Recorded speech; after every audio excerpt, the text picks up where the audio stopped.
Argiaren podcastak. Platonen Oturuntza liburu klasikoan, gonbidatuek maitasuna definitzeko diskurtso bana jorratzen dute. Hala dio batek, ausart jokatzeko kemena ematen du. Maitaleak eta maiteak osaturiko armada gaindiezina litzateke. Eta beste batek, maitasunak muturreko elementuak adiskidetzeko gaitasuna dauka. Hotza eta beroa, lehorra eta ezea, aurkakoen harmonia kosmikoa horri esker suertatzen da.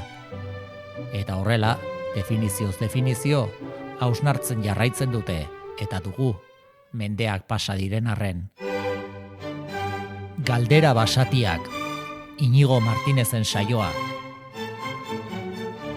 Gainean ari gara flotatzeko eta ni ikusten ditugu koloreak erekin pentsatzen dugu batik daude pobreak eta beratxak. Gaur, maitasuna. Ongitorri, gaurkoan galdera basatiak podcastera eta gaurko gure gonbidatua Isaro Toledo da, filosofiako irakaslea. Ongitorri, Isaro, eta mila esker etortzeagatik. Eskerrik asko Inigo eta eskerrik asko zuri gonbidatzeagatik. Bueno, gure podcast honetan zeharkatzen gaituzten galdera existentzial eta basatien inguruan ibiltzen gara, eta galdera horiek haurtzaroan edo gaztaroan piztu ohi dira bereziki, ez? Ez dakit, akademiatik kanpoko galdera biziak izan ohi dira, eta gero agian bizitza osoan zehar konpainia egin aldigute. Eta zuk, Isaro, gaurko gure gaia, gure galdera irekia denez, noiz uste duzu hasten dela maitasunaren inguruko kezka? Bueno, uste dute maitasuna kasik jaiotzen gean momentutik edo gure inguruan daun elementu bat dela. Izane, zainduak izango ez bagina jaio gean momentutik, ez ginateke gaur egun bizirik egongo ez. Eta uste dut zaintza hori galtzeko beldurra ere badela oso hasieratik daukagun zerbait, ez? Zaintzen gaitun horri utxe egiteko beldurrak ere mugitze gaitula hein handi batean. Orduan uste dute zaintzakiko, beldur horrek edo,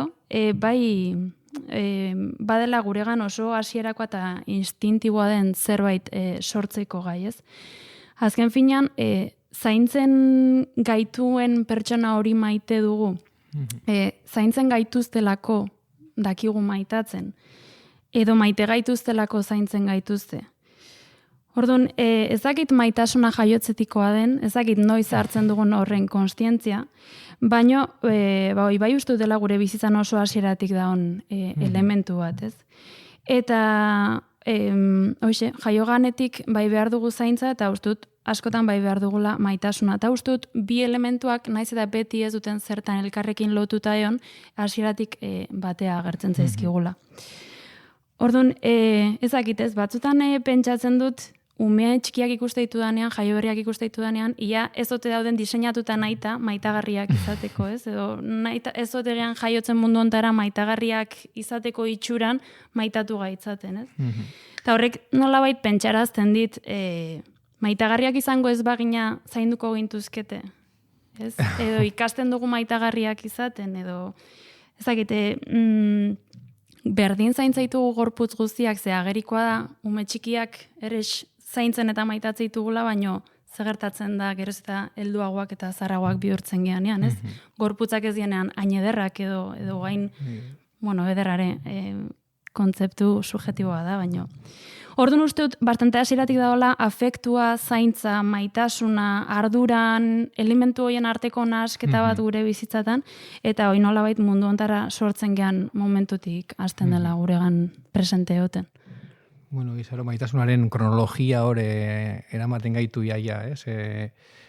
Bizitzaren hasierara, eta bai euskarri moduan, ez, lotura hori maitasunaren eta zaintzen artean, ez, interesgarria oso.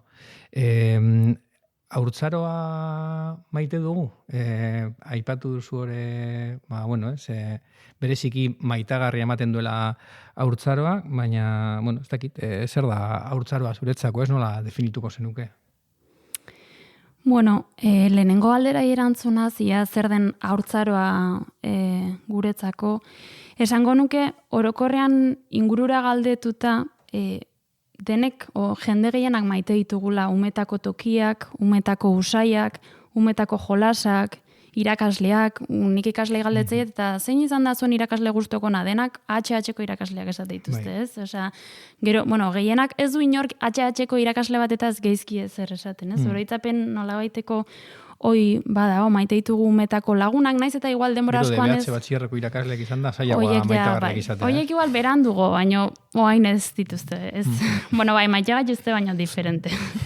Baina horiek bereziki ondo, ez? Oso bereziki oroitzapen politiak eukitzen dira haiekiko.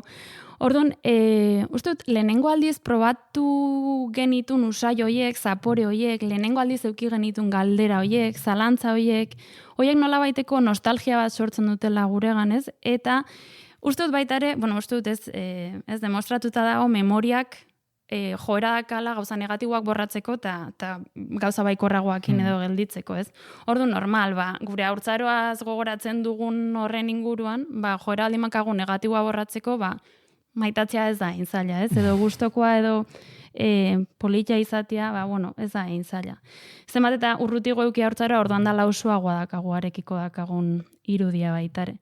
Baina badirudi idealizatzeko joera daukagu haurtzaroa. Nik ala uste dut. Alare bai egia da, haur filosofiako saiotan eta hola, eta bai defendatzen dugu dela, umeek badakatela nola baiteko freskotasun bat, ez? Edo galderakiteko gaitasun bat, eta hoi haurtzaroak ustut badakala berezkoa den ezaugarri hoi, ez? Autentikotasun hoi badakala inbatean.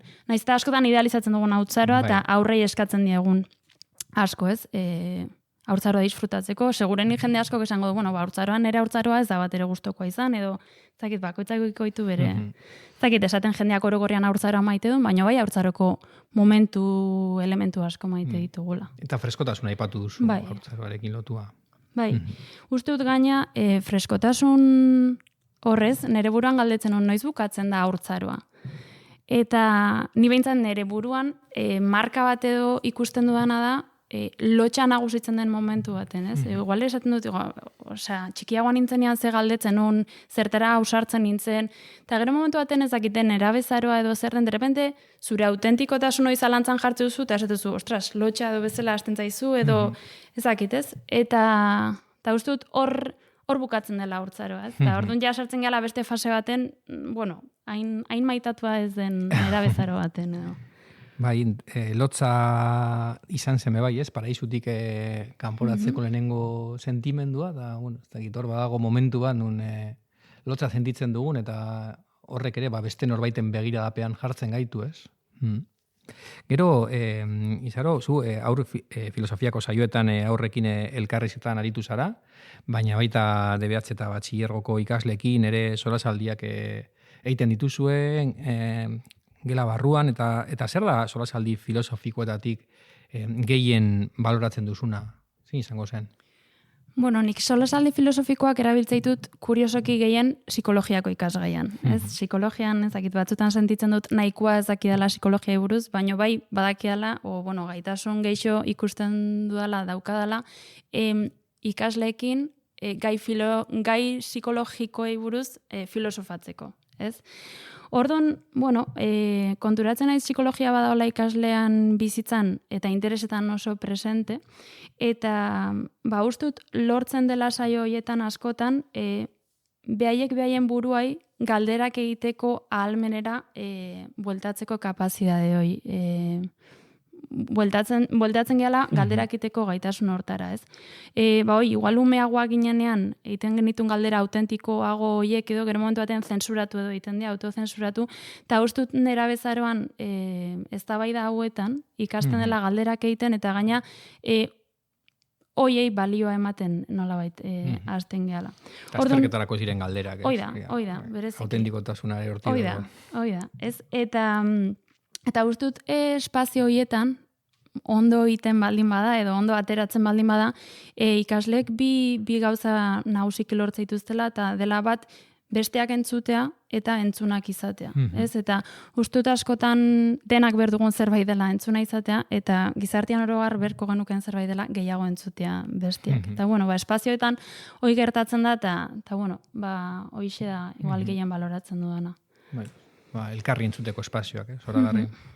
Eta gogoratu beharko bazenu izan dituzuen solasaldien artean momentu bat hori bereziki polita edo bereziki unkigarria edo saia, zein aukeratuko zenuke gurekin partekatzeko izan?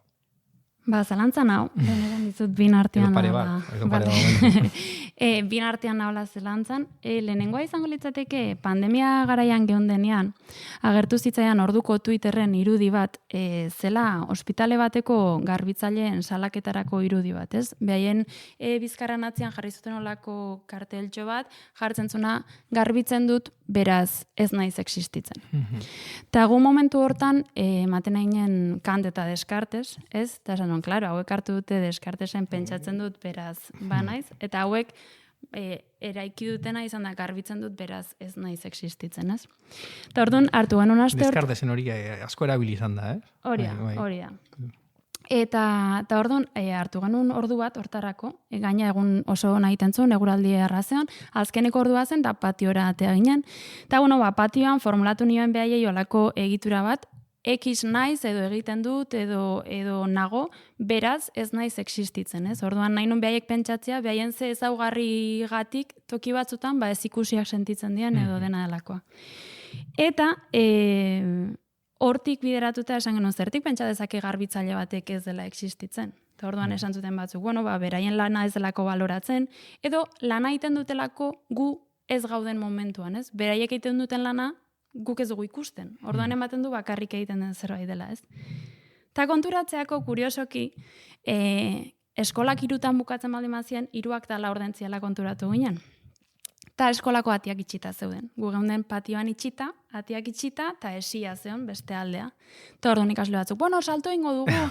Beste nik ez nakan mugikorrik, eta beste ikasleak beti azkaten mugikorrak. Eta, nik behituko dut eskolara. Eta eskolan inorketzun hartzen telefonua. Ostras, nola da berdugu hemendik. Eta kuriosoki bat hasi zen atia jotzen, eta garbitzaile batek ere gizonez. Eta esan genuen ikusten, eske inorrez da honean, garbitzaileak daude. Orduan, ustut... Egia da, gero ere, lusatzea solasaldian ordutik kanpo, hori ere seinale hona dela, ez da izaten oikoena. Bai, ez da izaten, baina, kasu hortan izan zen gertatu zen ala, eta ustut denei gelditu zitzaigula oi buruan, ez? Ezakit horrek zuzenean maitasunak indakan lotura, baina bai daka zaintzakin, ez? Orduan, nola zaintzaile batek zaintzen gaitun, igual zertan maitatu gabe, ez? Alderantziz ezakit berdina den, maitatu daiteken zaintzai gabe, ezakit, hori beste galdera bat izango litzake. Eta beste, bigarren kasua, buruan dakaten hau berriagoa da, Aginan batxilergoko bigarren mailako ikasleekin Prousten testa lantzen, ez?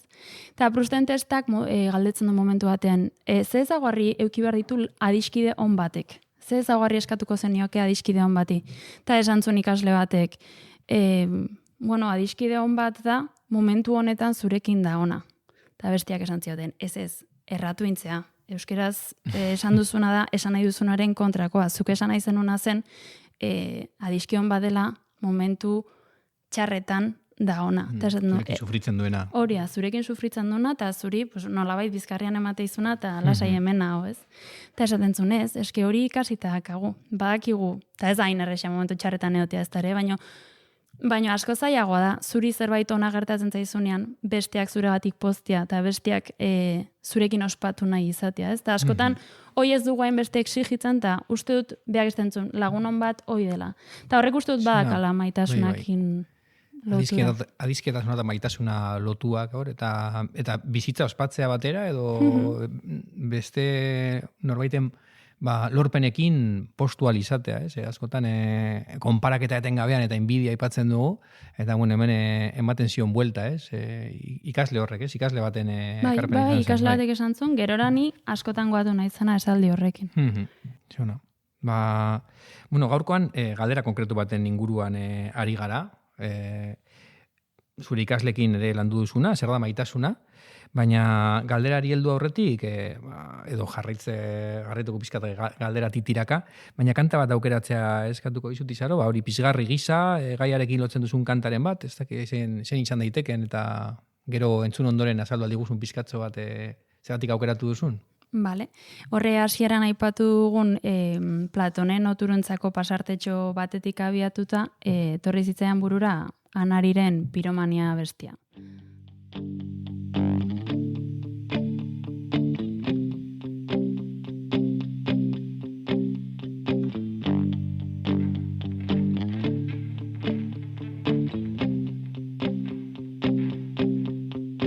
Eguna ez esnatu zen, belaino batek biltzen dena, ala ere eguzkiak zulatzen zuen erak, beste egun sarkori bat iragartzen zuen, horrez gain arratxean egoak gogor joko mentzuen, kotxean sartu eta jo zuen mendialdera, basoaren ertz banatan zutiki bat izera, etxera bueltatu eta iluntzea heldu arte itxaron, sirena hotsa entzutean leiotik luze begira egon. Eta zuk ulertzen duzu, zeure burua ikusten duzu, basoa maite duzuneran, sua ere maite duzu, denbora. Eta nola entzun duzu kanta, zer esan kantari buruz? Bueno, lehen esan bezala ez, oturuntzako pasarte hortan, agertzen zen momentu batean esaten zuen, maitasunak baduela kontrako elementuak batzeko gaitasuna, ez? Ta ideia hortatik tiraka, etorri zitzaizkian burura presokratikoak. Nola, presokratikoak eta argea edo den guzti horren lehenengo printzipio hori, ez? Existitzen den guzti horren lehenengo printzipio hori. Eta burura etorri zitzaidan batetik Empedokles eta bestetik Heraklito. Empedoklesek esaten zuen mundua bi indarrek mugitzen dutela, batetik maitasunak eta bestetik gorrotoak. Guramonak esaten omen zuen mundua gerra mugitzen zula, baina nik uste dut mundua maitasunak ere mugitzen dula, eta igual gerra batzuk ere nolabaiteko maitasunagatik edo zerbaitekiko maitasunagatik egiten diela. Eta bestetik burura etorri zitzaian Heraklito, ez? Nola suan elementu hori, sua baden Heraklitok esaten zuen sua zela den guzti horren den guzti hortan daon elementu bat, ez? Daola gradu batean edo beste batean, modu batean edo beste batean, baina denak nolabaiteko goxotasun bat, berotasun bat zerbait badakagula. Eta, ustut maitasunakin... Sinparta hori mugimendu hori da. Ze metafora, zela metaforizatu zu hori, ez? Hori da. Eta orduan uste dut maitasunakin antzeko zerbait gertatzen dela, ez? Baina, maitasuna ez da beti ez dara zerbait goxua, zerbait argia. Uste dut momentu bat zuta maitasunak su hartzen dula eta erre egiten dula, ez? Eta, uste dute Anarik suaren elementua abesti batia baino gehiotan aipatzen dula, ez? Nolen aipatu zu hor zeintzari gabeko maitasuna posiloten eta agian hor ere dago, ez? Bai. Maitasun grinatzu bat. Bai. Eta askotan ez, zaintzari gabeko maitasuna eta suoi, eta nik abesti hau lotzen dut baitare, norberarekiko maitasun horrekin baitare, ez? Osea, askotan, ze maitasuni emate jogu lehentasuna, bestekiko daukagun maitasun horrei, gure buruakiko daukagun maitasun horrei. Eta, batzutan hemen piromano batekin konparatzen du, ez? Anarik, esan du, zure burua ikustu duzu, piromano batekin nola sua emateion, hainbeste maite duen baso horri, ez? Eta askotan guk igual zerbait maitasunez eraikitzen dugu, baina gero maitasunez suntzitzen dugu baita ere, igual aldatu delako maitasun hori, ez? Heraklitok esaten zuen bezala, ibaia aldatzen, ibai ez gehala behin ere, ibai berian bainatuko bitan, eski maitasuna ere ez da behin ere berdina izango, ez? Eta eraldatzen di joan zerbait da, batzutan erretzen da, bestetan txikitzen da, bestetan berotzen du. Indar bat dela maitasuna, eta suak ondo irudikatzen du indar hori, ez? Irudikatzen dula indar hori. Bueno, Anariri interpretazio hau biali harko genioke presokratikoekin lotua eta bai sakon heldu diogu kantari. Eta kanta bat ekarri diguzu izaro, baina aipatu zenian ere ikaslekin dokumental bat erabiltzen duzula, ikaslekin gai alantzeko, oso gomendagarria, suediar maitasunaren teoria, eta zertan datza labur-labur, eta ze jutzen zai ikaslei, ez? Bai, dokumental hortan kontatzen da suediar gobernuak nola independentziaren aldeko apostu bat egiten du. Ez Suedia herriaren independentzia, baizik eta suediarren gizabanakoaren independentziaren aldeko apostu. Askatasun pertsonala eta ez. Hori da. Orduan, helburu da inor beste inoren menpekoa ez izatea. Gurasoak seme alaben menpekoak ez izatea, adinekoak dien gurasoiek seme alaben menpekoak ez izatea, bikote bat bestearen menpekoa ez izatea. Orduan, idea hortatik tiraka, nolabait badirudi sinisten dela, atzean da ona dela, independentziak zoriontasuna ekarriko dula. Eta maitasuna menpekotasun modua, nahi? Hori da, eta maitasuna berez ikusten dela zerbait menpekoa balitzake bezala. Kontua da, dokumentala aurrea junala ematen den irudia dela zoriontasuna nagusitzia ez dela oso argia, zoriontasuna nagusitzen nahi den, baina bakardadea bai dela nagusitzen. Nolabait beste inorren beharrik ez eukitze horrek, eramaten dula jende asko bakarrik bizitzea, bakarrik hiltzea, eta hil ondoren ere jende batek ez jakitea beste hoiek hil diela. Orduan, hoi kontatzen du pixkat motxian dokumentalak. Maten du hori, ez? Individualismoaren edo askatasun pertsonaren txamponaren beste aldean dagoela bakardade hori, aipatzen zuen bakardade hori, ez? Eta zer diote oroar zure ikasleek harremanei buruz edo maitasunari buruz, ez dakit holan... Gure ikasleak orokorreia den erantzuneko. Bueno, dokumental horrei beira bereziki. Bai, behaiek esaten dutena, olako leku batean behien ustez ezinezkoa dela zoriontsua izatea, ez horri. Bueno, beste batek ikasle batek esaten zuen, nera amaben Suedian bizitu zen eta esaten du ez dela hola. Orduan, argia da dokumentalak ematen dola irudi bat, eta ezin du hola izan, nahi eta nahi, ez, osea, bakarrik denak ez dira biziko hor ainagerian ikusten den bezala. Baina ikasleak bai esateute, Aristotelesek esaten duen bezala, ez, gizaki animalia politiko bat dela, behaiek ez dute hola esaten, baina esaten dute gizakiak animalia gehala eta taldean bizi behar dugun animalia gehala, ez. Orduan, ez dakala zentzuik, behien galdera zen, baina jende honek ez azka lagunak, eskolara juteia eta ez dituzte lagunak iten, edo ze gertatzen, ez. Eta orduan, behaiek, ez dute hainbeste sinisten, ez lukete han bizi nahiko, bai? Baina ikuste dutela Suedia izango alitzake bezala Marte edo beste planeta bat, eta ezakit konturatzen gean zenbat elementutan gean gu antzekoak Suediakin, ez? Izan daiteke bizilagunekin harremanik ez eukitzea, izan daiteke onlineko bizitzak geroz eta presentzia handiagoa hartzea, izan daiteke zaharretxetan jendia bakarrik egotia. Dokumentalak hori salatzen du igual, edatzen den eredu badela, ez? Mundu mailan edatzen den eredua dela. Hoi da. Bai.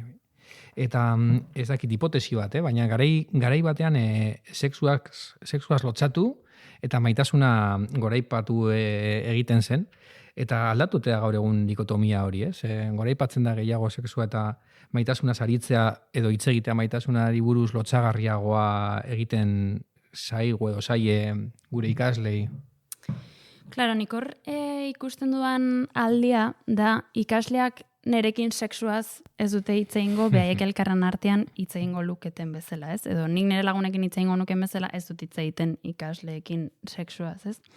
Orduan, igual bai da erresa, arrokeriaz puztutako 4 esaldi botatzea sexuai buruz, baina gero sexualitateaz ez dakit hain erres hitz egiten duten, ez dakit behaien artean, argi klasean behintzat ez. Naiz eta, saiatu izan gean gai batzutaz eta hitz egiten da, zerbait hitz egiten da, baina ez dut uste hain lotxagabeki eta hain erres eta hain arro hitz egiten dutenik, ez da ere? Baina bai maitasunaz, osea, ustute maitasunai buruz denak dakagula zerbait erresago esateko, ze azkenean maitasunaz hitz egitean esaten baldin badiezu, maitasuna ez dela bakarrik bikote harremanetako maitasuna, badela familian egon daiteke maitasuna, izan daitekela naturarekiko maitasuna, izan daitekela zure buruakiko dakazun maitasuna, orduan ja denak dakate zerbait esateko, ez? Orduan, askotan, Platon ematen hasten geanean, esatetet, urrengo guneako galdetu etxean ia zer den platonikoa, edo zerekin lotzen duten platoniko, eta 10-tik 9 maitasunakin lotzen dute, ez? Eta gaina maitasunan irudi jakin batekin lotzen dute. Hori izan da, rakastatzu izan den hitza izan da, Hoi da. Mendeetan zehar etorri da, eta, ez dakit zenbat ñabardura dauzkan aztertzekoa, baina bueltatzen bagara pizkatzo bat dokumentala izaro, egia da, bertan munduko gaitzik okerrena dependentzia dela esaten dela, ez? Eta askatasun individualen lelopean harreman oro toksikoa izatearen susmopean dagoela, ez? Taki ze punturaino aipatu dugun isolamendu hori, Suediako populazioen laurden adibidez etxean bakarri bizi eta hiltzen dela oharkabean, eta ez ditura inor faltan botatzen auzokidek usaina somatu arte, oso gordin kontatzen da. Eta orduan bakardadea aipatu dugu pizkatzoa, baina ikusten duzu, nerabengan, ikaslengan, bakardadea dela bebai edatzen ari den kexa bat edo sintoma nagusi bat. Gehiago kostatzen zaigula harremantzea? Mira, horreko batean eskolara etorri zitzaigun Algara klauneko kide bat, eta kide horrek esaten zigun behaik ospitaletara juten diela, ebakuntzen aurretik edo ondoren akonpainamendu bat itea, ez? Eta askotan umeen gana juten diela.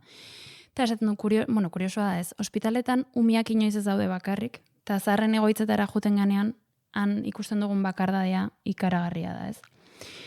Nik umeak, igual ospitaletan ez daude bakarrik, baina nik badakat susmoa oso gaztetatik eta nerabezaroan aspektu askotan nerabiak badaudela bakarrik.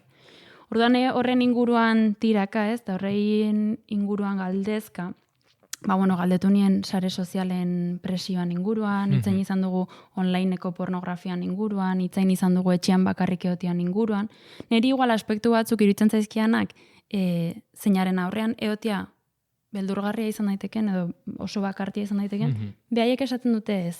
Orduan esaten klaro, eske bakardadia azkenean ezakita, norbeak sentitzen duen zerbait, eta klaro, zuri normala iruditzen bazaizu ikuste duzun hori, behaiek ez dut uste hain bakarrik sentitzen dienik, edo behintzat ez zuten esaten hain bakarrik sentitzen dienik. Baina, ni nire iraganakin gogoratuta, ez? Nire haurtzaroakin gogoratuta gauza batzutan, bai iruditzen zait bakarrik daudela, ez?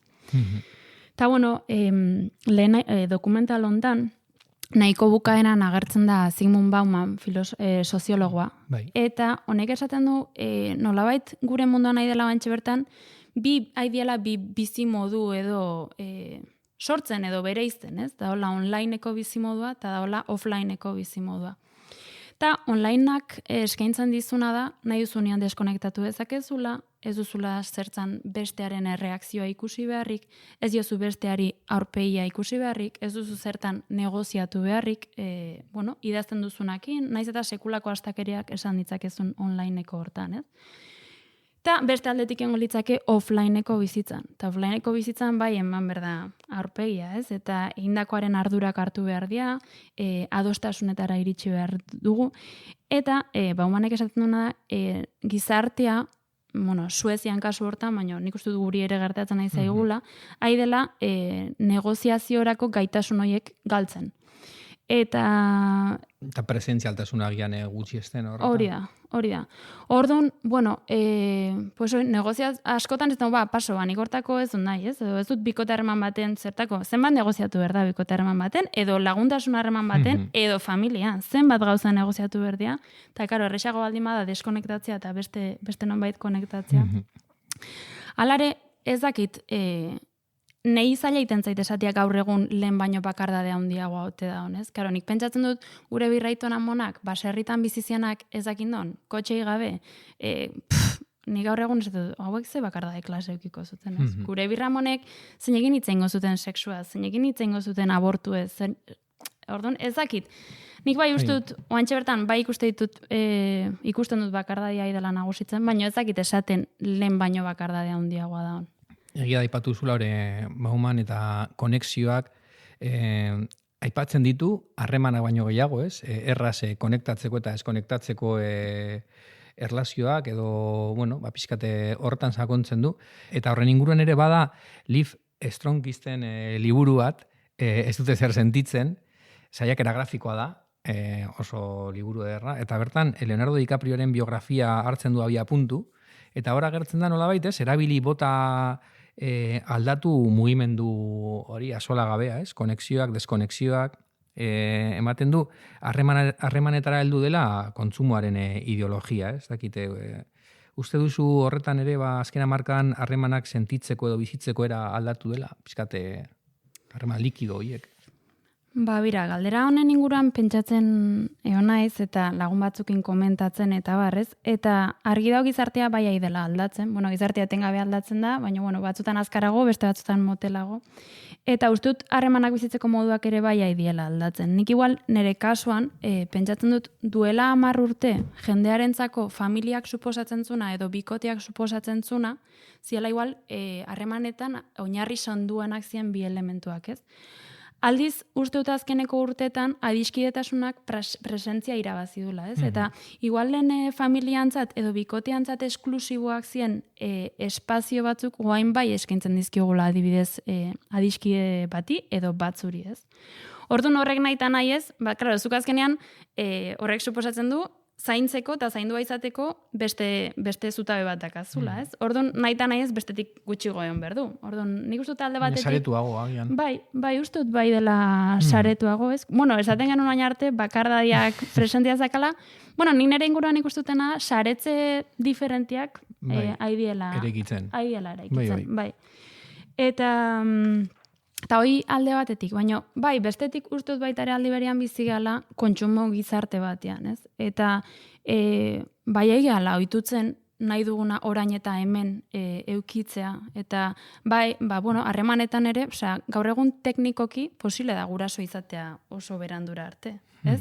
Edo gorputzean ebakuntzak egitea. Tatuaje bat ite duzu, lehen betirako zen, da ez da betirako, ez? Orduan, ustut gorputza bizitzeko modua ere, nolabait dela aldatzen eta horrek harremanetan ere eragina eukiko dula, ez? Takaten sensazioa da lehen zerbait betirako ez izateak beldurra ematen zula, lanpostu bat, etxe bat, pikote bat, eta hain berriz zerbait betirako izateak beldurtzen duela. Bai.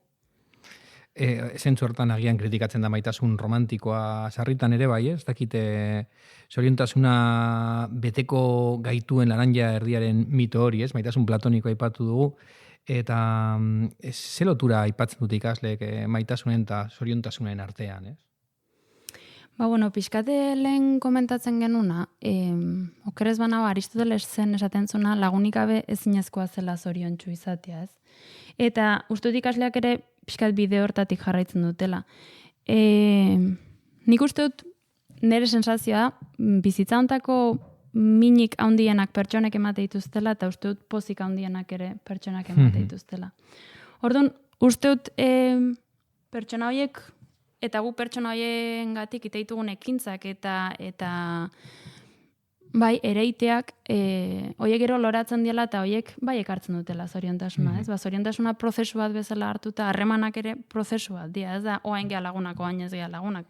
Online igual bai, ez? Bazea jarraitzen dut edo ez dut jarraitzen, baina, prozesu horrek bai ekartzen dula zoriontasuna uste, eta uste dut ikasleak ere pixkat hortik jarraitzen dutela. Eta hemen izaro galderekin ari gara, eta, ez dakit, zer esango zenuke, maitasuna dela gehiago galdera bat edo erantzun bat? Uste dute, maitasunak uste dut behar duela galdetzea, ez? Eta, ni duela gutxi hasi naizela galdetzen, zergatik maite dut edo nor maite dut edo nola maite dut, ez? Lehen esaten genuen haurtzaro horrek uste dut asko markatzen dula guk maitatzeko daukagun moduan, eta nola ikasi dugun maitatzen. Eta behar dugula jakin nola maitatzen dugun. Osa, ustutoi beharrezkoa dela. Eta hortarako galderakin behar diala. Baina ustut baitaren maitasuna pentsamenduan aurretiko zerbait dela. Ez dugula beti desiatzen edo zaintzen edo nahi izaten nahi dugun hori. Osea, baizik eta, bezakit nahi dugun hori edo behar genukeen hori edo komeni zaigun hori. Bueno, beste bereizketa badagor maitasuna eta desiraen artean, ez? Hori da. Orduan, bueno, pues ez dakit osondo galdera den, erantzuna den, baina, bueno, maitasuna ustut bai dela ekintza, ez? Osea, bai dela egite bat, ureztatze bat, eraldatze bat, eta ekintzan ikusten dela. Ez dakit erantzuna den. Apostu bat, baina, agian. Bai, apostu bat, arriskatze bat, ez dakit. Hitz egin dugu, hitza jarri dizkiogu edo beintza saiatu gara maitasunari hitza jartzen, baina egia da, maitasun kontuetan askotan gehiegi esatea edo gutxiegi esatearen sensazioa izaten dugula, ez? Eta ez dela erresa hitzen neurria topatzea. Zein da maitasunak esan ezinarekin edo, ez? Esan nahi eta ezin horrekin daukan lotura? Bira, aurrentzako 11 kutixi filosofiko liburuan badao Pello Añorgan ipuin bat, izena duna Dominika Beikumea. Eta Dominika da ipuin hortako protagonista, eta animali desberdinekin da gero, iristen da beste behi baten gana, Adela izenekoa, ez? Eta momentu batean galdetze jo Adelari, zuk maite nauzu? Eta esate jo, bai, noski hankatxuri, noski maite zaitu dela. Eta nola dakizu maite nauzula? Eta esate jo, eske hoi pentsatu gabe jakiten da, barrua entzun da jakiten da, ez? Eta ordutik nik ere askotan pentsatu izan dut, eta ikaslek ere edo aurrek ere markatzen duten nola dakizu norbait maite duzula, esan dezakezu norbait maite duzula, ez? Esan dezakezu, baina esan dezakezu zer den maitatzea edo zergatik maite duzun, nola maite duzun, zehazki zer den sentitze duzuna maite duzunean. Ustut hoi zailagoa dela, ez? Eta ustut askotan ez, jende klase batek oso errex esaten dula maite zaitut, eta beste batzuk adierazten dizutela maite zaituztela, inkluso zuk era adierazten duzula. Bi gauzakin daitezke, baino ustut, esatia baino egitea ustut dela gehiago maitasuna. Bueno, agian batzutan poesia lagungarri edo literatura lagungarri hori ipuin bat aipatu diguzue bai, eta honetaz aritzeko, eta gaur ere aritu gara maitasunaz, baina pertsonekiko maitasuna hartu dugu, bikotekiko maitasuna batzutan hartu dugu ardatz, aipatu dituzu ere beste maitasun moda asko, eta agian hobeto lan zabalean ustea gaia, ez? Bai, hola, maitasunaz eta maitatzeko modua zitzaiten nahi ginela, behin, santzian lagun, gertuko batek, noski maitatzeko, maitasuna agertzeko modu desberdinak zaudela, ez?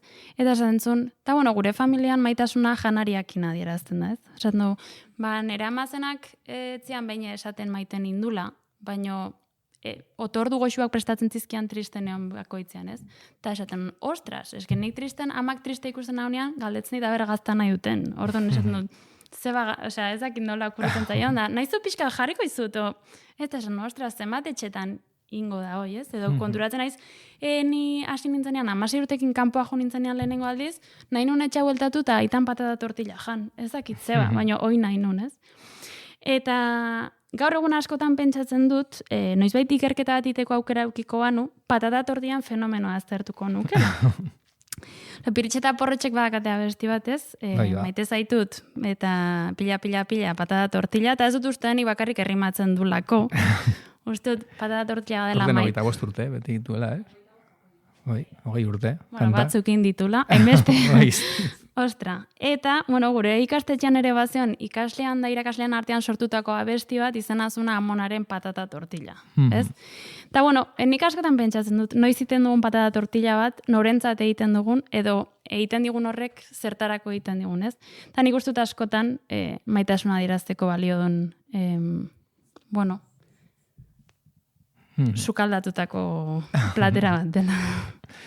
Mila esker, Izaro, gaur gurekin egoteagatik, hitz gozoengatik, gozagarriengatik, kanta bere agian entzun aldugu gaurko saioa amaitzeko, eta hurrengo saioan tortillari buelta emango diogu, eta errealitatearen inguruan arituko gara, beste galdera batekin, baina esan bezala, mila esker, Izaro. Osongi, eskerrik asko zuri.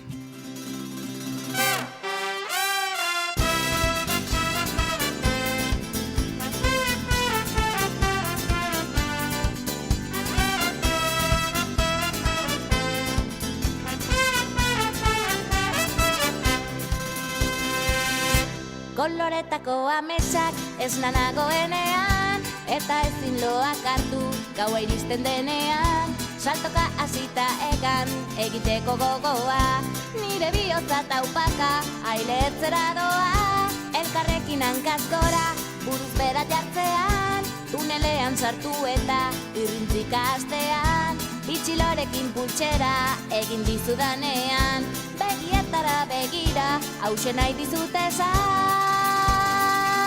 Maite zaitut, maite zaitut, pila, pila, pila, patata tortilla. Maite zaitut, maite zaitut, ila, gira, eta vuelta, maite zaitut. Argiaren podcastak. Podcast hau libre eta doan zabaldezakegu Argiaren komunitatea osatzen duten milaka lagunek proiektua diruz babesten dutelako. Zuk ere kazetaritza independentea babestu nahi baduzu, egin Argiako kide.